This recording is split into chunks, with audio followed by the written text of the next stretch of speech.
কিভাবে মানুষকে শিক্ষা দিচ্ছে বন্ধুরা, দেখতে থাকুন।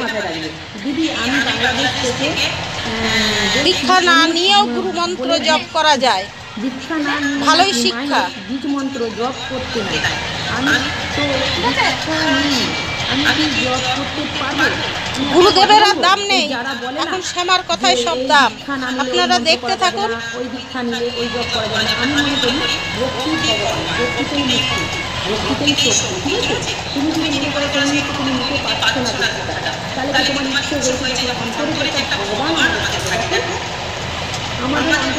বন্ধুরা, আমি এইটা নিয়েই আসছি পরবর্তী ভিডিও। অন্তরের মধ্যে একটা শয়তান থাকে, একটা ভগবান থাকে।